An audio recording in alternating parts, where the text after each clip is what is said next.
Mayong buntag mga kapaglaom og malipayong adlaw nga igpapawlay na usab. Anining adlaw kita na usab magatuon sa atong morning devotional.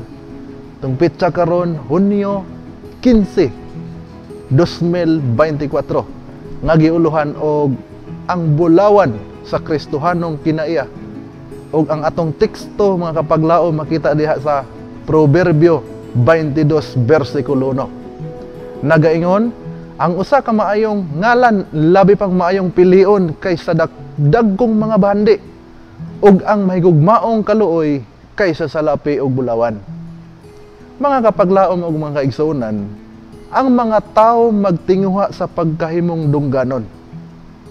Maghandom sila sa pagbaton ug bantugan nga ngalan, uban sa pagpanag-iya og mga balay ug kayutaan ug daghang salapi nga makahimo kanila nga bantugan sumala sa sukdanan sa kalibutan, anaa sa katas-on sa ilang handom.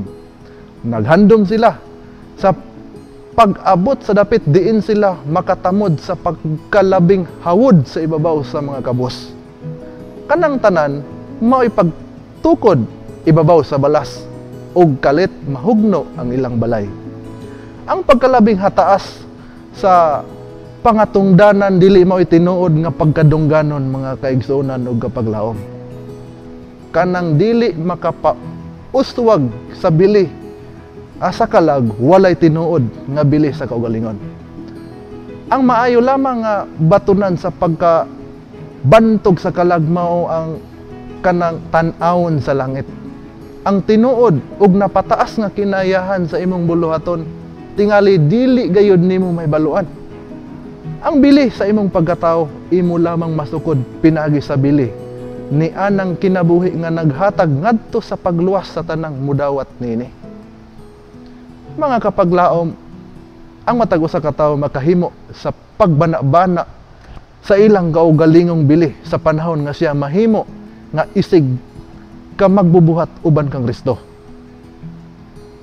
Sa pagbuhat sa buluhaton nga gibuhat ni Kristo, pagpuno sa kalibutan sa pagkamatarong ni Kristo.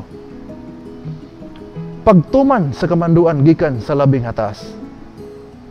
Ang kamanduan nga gihatag ngadto sa mga tinunan, gihatag ngadto sa tanang nadugtong kang Kristo mga kapaglaom.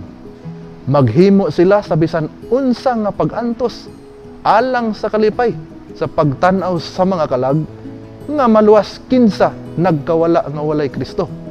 Ang kinatas ang dungog nga ikahatag ibabaw sa mga tao. Bisan sila batanon o tigulang, dato o kabos, tugutan sa pagpabangon sa mga dinaog-daog, sa paglipay sa maluyahon sa hunahuna. Puno ang kalibutan sa mga nagantos. Lakaw ug iwali ang ebanghelyo ngadto sa mga kabos. Ayuha ang mga masakiton.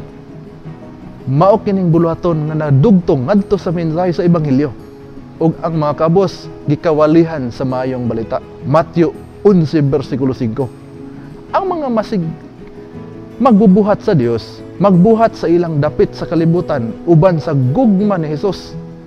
Ang gugma ni Kristo diha sa kasing-kasing mapadayag sa mga buhat. Kung dili aktibo ang gugma alang kang Kristo, maluya ang gugma ni adtong gipakamatyan ni Kristo.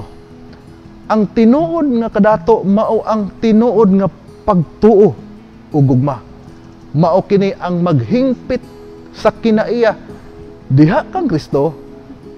Kung adunay dugang nga pagtuo, yanong masaligon nga pagtuo kang Hesus, adunay gugma. Putli nga gugma nga maoy bulawan sa Kristohanong kinaya. Ang Dios magpanalangin kanato mga kapaglaom, mga kaigsuonan, ug magampo kita. O Dios nga labing gamhanan, tag-iya ka sa among kinabuhi, magbubuhat sa langit ug sa yuta. Salamat Ginoo sa kagawasan sa adlaw nga igpapahulay. Salamat sa panalangin. Salamat nga imong gitagaag kapahulayan Ginoo. Diin timailhan gini nga kami imong mga anak lalaki o babayi Tugot ti Ginoo nga ikaw magauban kanamo nining adlaw, magapanalangin sa tanan nimong katawhan, ilabi na gyud sa wala pa diha sa kamaturan. Amahan, pasaylo ami sa among mga sala, diin man kami nagkalapas.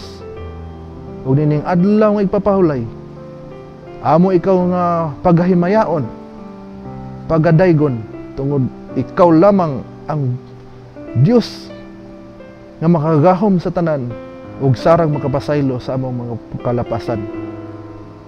Salamat Ginoo, ikaw magauban kanamo nining adlaw, magapanalangin sa tanang mga kaigsunan, kapaglaom, kutob sa mabot nining nga sibya karon sa ato ang governing kapaglaom nga programa.